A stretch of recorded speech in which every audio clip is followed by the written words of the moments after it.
Hello dear learners, welcome back to my channel commerce with प्रेरणा।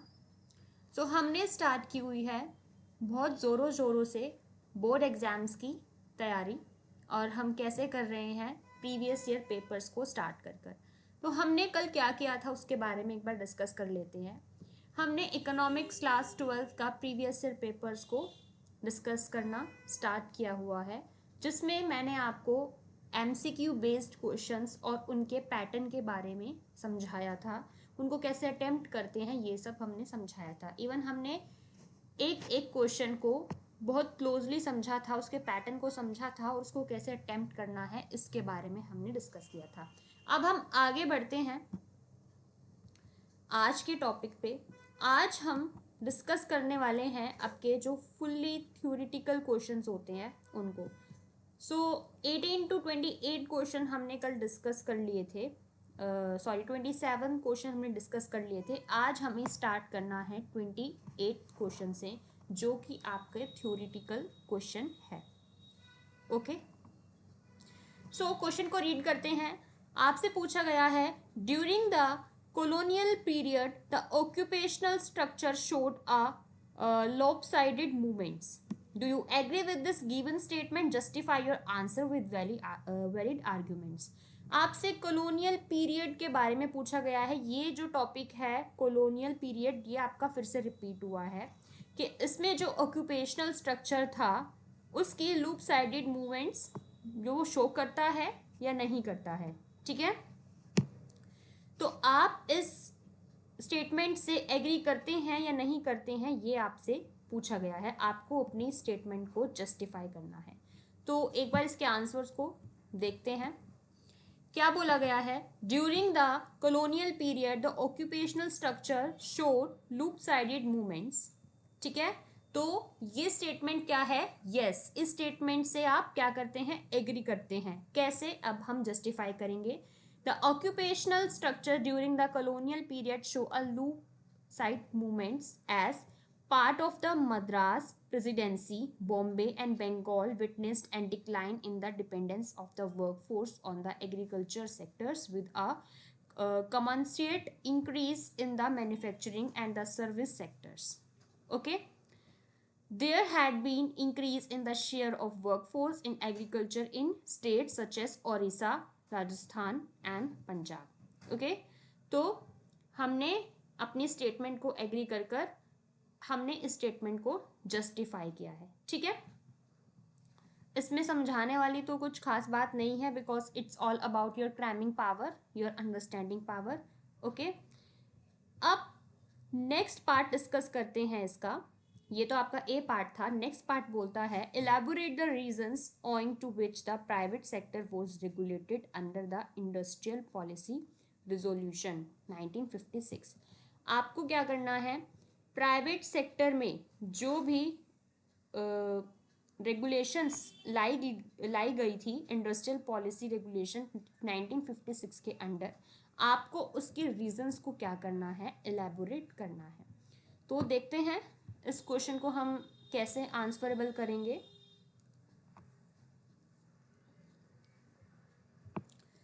तो part B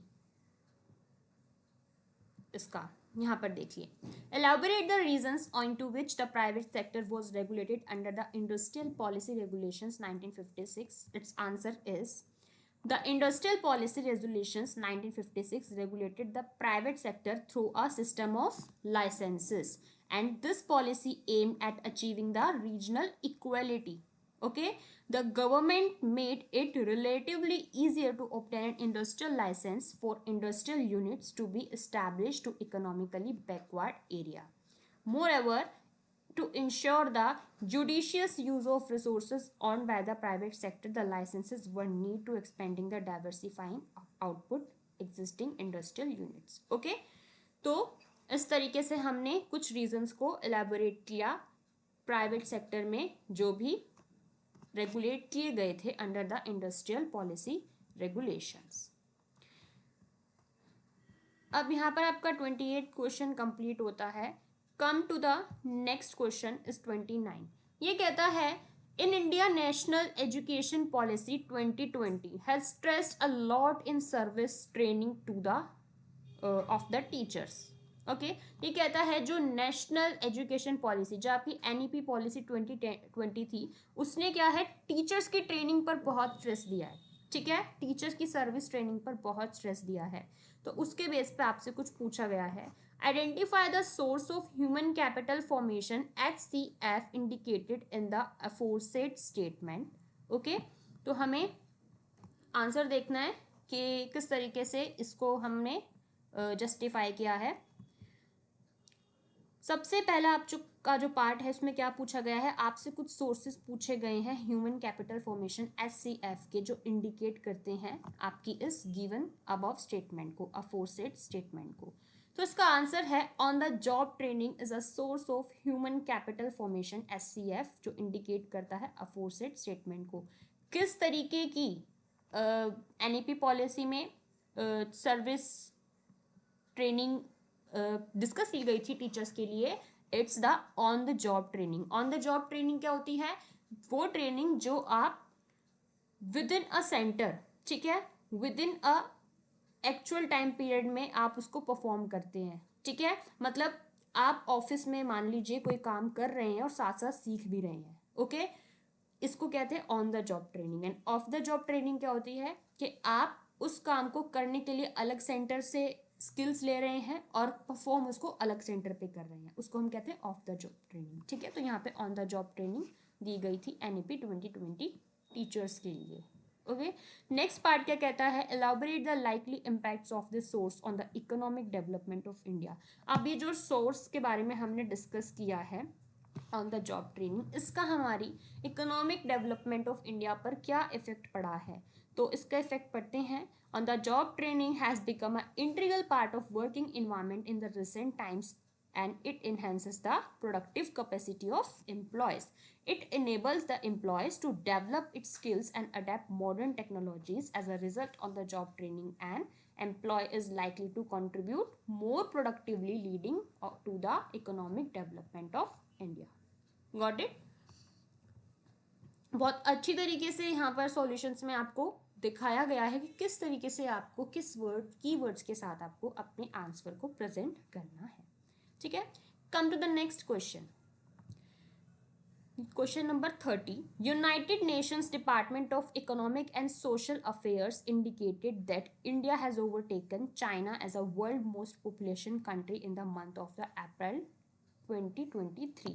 okay, आपके जो United Nation Department है Economic and Social Affairs के, वो क्या इंडिकेट करते हैं इंडिया को as a overtaken China as the world most populous country in the month of the April 2023. तो इस बात से आपसे पूछा गया है कि explain the consequences of the one child policy adopted by the China in 1970s. ठीक है, क्या इफेक्ट पड़े थे, क्या consequences थे one child policy के जो कि चाइना ने अडॉप्ट किया था 1970s में, आपको वो बताना है. तो it's your answer is in the late 1970s, owing to the population explosion and the subsequent socio-economic concern, China adopted one-child norm. This policy led to sharp decline in the population growth rate. In addition to this, the sex ratio declined, and furthermore, the implementation of the one-child norm led to the increase in the population of elderly people in proportion to young people. Okay, and B part क्या पूछता है इसका कि discuss the impact of social economic zone. Social it's special economic zone. Special economic zones का क्या impact पड़ा है China की इकोनॉमिक ग्रोथ पर. ओके, तो पढ़ते हैं. The setting up of the special economic Jones, जिसको हम क्या कहते हैं SEZ. मैंने कल ही बताया था, आपको कोई भी फुल फॉर्म अगर मिलती है तो आप उसको क्या करेंगे, हाईलाइट करेंगे, क्योंकि नेक्स्ट MCQ में आपसे वो फुल फॉर्म को पूछा जा सकता है. तो the setting up of the special economic zones in China led to the substantial increase in foreign direct investment in the economy and with the massive inflow of foreign to the rapid economic growth to the China. Okay, now come to the question number 31। अब question number 31 क्या कहता है? State and elaborate whether the following statement are true and false. हमें एक आज नया pattern मिला है, इनकरेक्ट और करेक्ट आपसे पूछा गया था। Now this pattern is about the true and false. ठीक है, आपको स्टेटमेंट्स पढ़नी है। अब ये वही अटेम्प्ट कर पाएगा जिसको क्या है अच्छी तरीके से वो कंसेप्ट और थ्योरी क्रैम होगा। तो फर्स्ट स्टेटमेंट आपका क्या कहता है? फर्स्ट स्टेटमेंट आपका कहता है, in the recent past the government of India has taken crucial steps like Jan Dhan Yojana for efficient allocation of financial resources. ठीक है, it's your statement 1. And second is worker population ratio is an indicator used for analyzing the employment situation in a nation. It's statement number 2. Okay, तो अब यहाँ आपको क्या करना है? सबसे पहले आप स्टेटमेंट नंबर 1 को बताएंगे इट्स ट्रू और फॉल्स। अगर वो ट्रू है तो आपको वैलिड आर्गुमेंट देना है उसके लिए, अगर वो फॉल्स है तो भी आपको वैलिड आर्गुमेंट देना है। तो यह statement number 1 is a true. ठीक है, कैसे? The government of India has implemented schemes like Jan Dhan योजना which has promoted thrift habits and efficient allocation of financial resources. The formal banking system has been benefited by the mobilization of substantial amount under the yojana.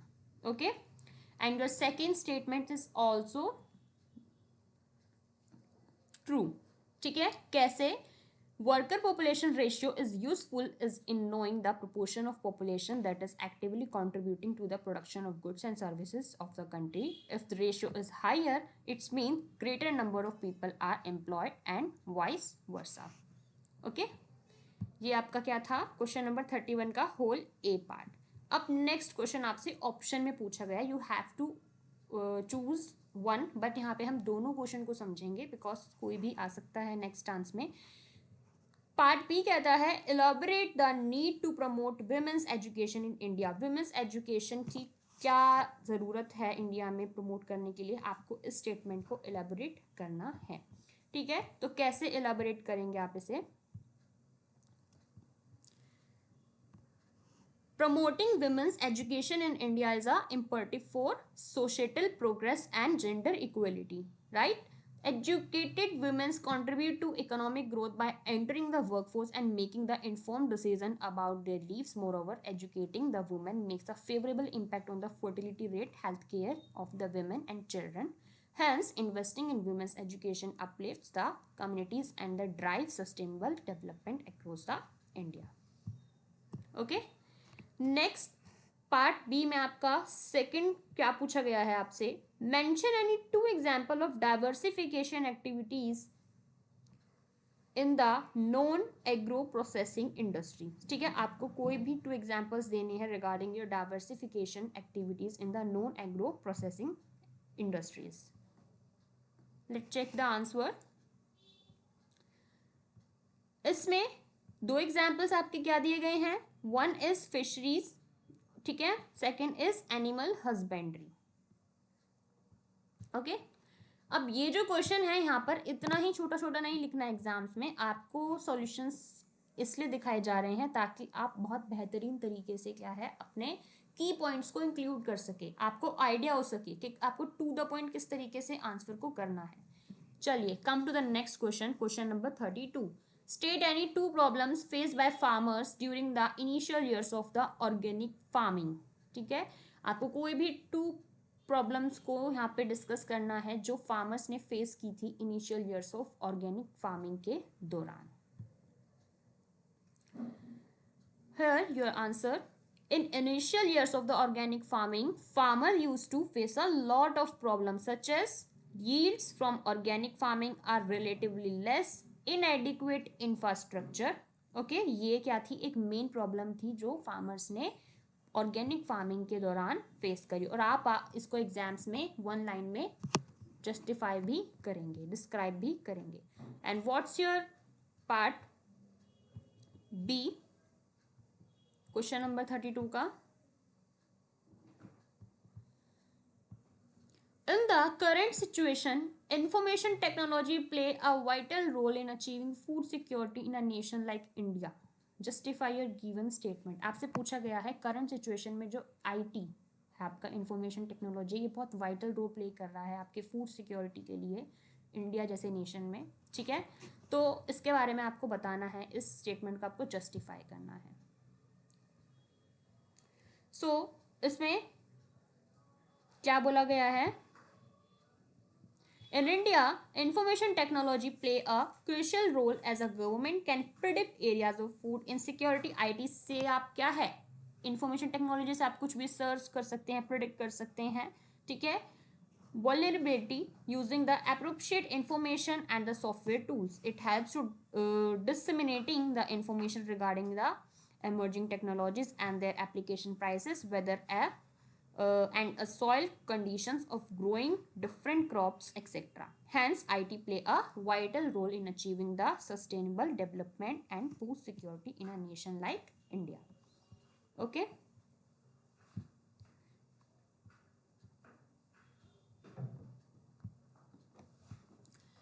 So 32 question is done. Come to the question number 33 का first part. Under the liberalization measures taken by the government of India, regulation of industrial sector was extremely crucial. ठीक है, आपको एक बात बोली गई है कि जो लिबरलाइजेशन मेजर्स थे आपके, जो गवर्नमेंट ने लिए थे इंडिया के लिए इंडस्ट्रियल सेक्टर रेगुलेशन के दौरान, वो बहुत क्रूशियल थे। आप इस स्टेटमेंट को रिजेक्ट करते हैं या सपोर्ट करते हैं, आपको बताना है वैलिड आर्ग्यूमेंट के साथ। ओके, तो let discuss. Under the liberalisation measures taken by the government of India, regulation of industrial sector was extremely crucial. तो इस स्टेटमेंट को आप क्या करेंगे, रिजेक्ट करेंगे। ओके, कैसे? As the liberalisation measures curtailed many restrictions on the industrial sector. Industrial licensing was abolished for the almost all the except for 3 industries. Many goods produced by the small scale industries were reserved, and in the most of the industries market has been allowed to determine the prices independently, and this was necessitated by the slower industrial growth rate under the pre-farm period. Okay, तो liberalisation का मतलब क्या होता है, जब freedom दे दी जाती है तो फ्रीडम की वजह से कैसे आपको नुकसान हो सकता है, फायदा ही होगा, तो आप इस स्टेटमेंट को रिजेक्ट करेंगे। Let's discuss the part 2 A section का ही।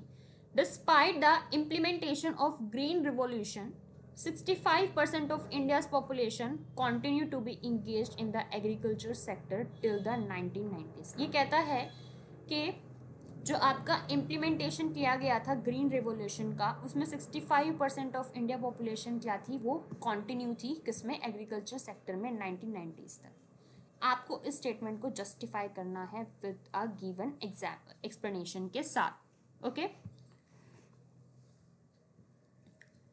ये क्या कहता है, सम इकोनॉमिक्स आर्ग्यू दैट के green revolution did not make much impact on the occupational structure of country. कुछ इकोनॉमिस्ट क्या कहते हैं, आपके जो ग्रीन रिवॉल्यूशन था उसने कोई भी इम्पैक्ट नहीं दिया था आपके ऑक्यूपेशनल स्ट्रक्चर पर कंट्री के, as 65% of India population continued in to find its livelihood in agriculture. A major reason for the fairly large proportion of the population in agriculture sector of industrial and service sector were not able to absorb the people working in agriculture sector. Okay? In questions को आपको दोबारा से पढ़ना है, समझना है, उसके accordingly आपको अपना आंसर को प्रिपेयर करना है। एंड नाउ इट्स क्वेश्चन 33 का B part. Every coin has 2 sides. Debate over a farm subsidies is a one such as classic example of the same. Justify the given statement with the 2 argument in each favor and against the continuation of the farm subsidies. अब ये question कहता है कि हर बात के 2 पहलू होते हैं, एक तो उसका डिबेट साइड होता है, एक उसका फेवर साइड होता है। तो आपको एक स्टेटमेंट दी गई है, ठीक है, जिसमें आप से फार्म सब्सिडीज के बारे में बात की गई है। तो इसके बारे में आपको क्या करना है, एक बात फेवर की बतानी है, एक बात अगेंस्ट बतानी है, ठीक है, और एलेबोरेट करना है अपनी बात को।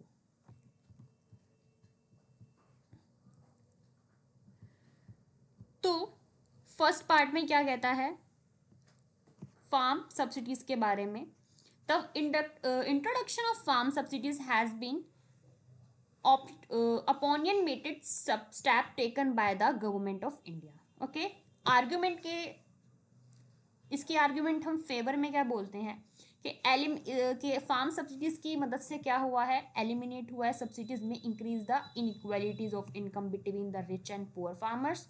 मोर farmers small and marginal may be able to afford expensive agriculture inputs without subsidies. ठीक है, अगर सब्सिडीज को हटा दिया जाएगा तो क्या होगा, जो रिच पुअर के बीच में इनइक्वालिटीज बढ़ जाएंगी.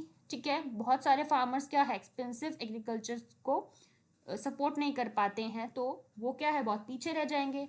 अब आपके फार्म सब्सिडीज को लेके आर्ग्यूमेंट इसके अगेंस्ट क्या है, it is often argued that कि farm subsidies have help the fertilizer industry much more than the helping the needy farmers. And economists argue that subsidies are a huge burden on the government finances. Subsidies देना मतलब क्या होता है, आपके prices में छूट देना. अब ये क्या है, इनडायरेक्टली गवर्नमेंट पे क्या है, एक तरह का लॉस है, एक तरह का बर्डन है, तो ये इसके अगेंस्ट में बोला गया है.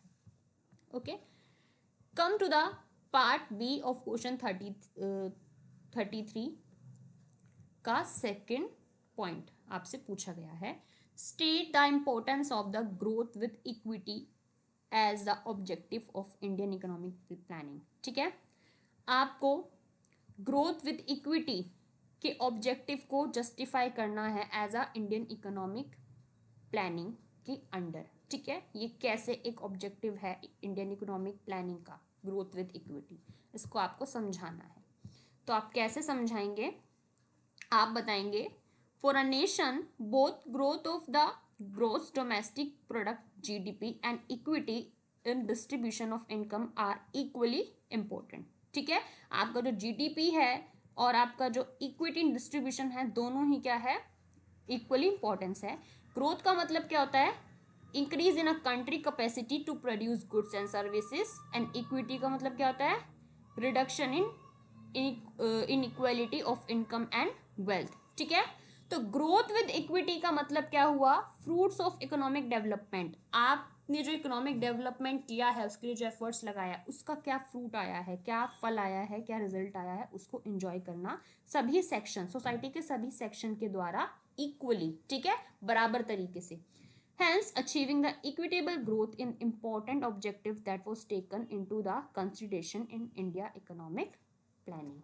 ठीक है, ये थे आपके कुछ क्वेश्चंस जो थ्योरेटिकल क्वेश्चंस थे, जहाँ पे मैंने आपको सॉल्यूशंस के साथ बताया है कि कैसे कैसे आपको की पॉइंट्स को कवर करते हुए अपने वर्ड्स में चीज़ों को डिस्क्राइब करना है. ठीक है, और आपका एक जो लास्ट क्वेश्चन आता है वो आता है question number 34. It's about your paragraph.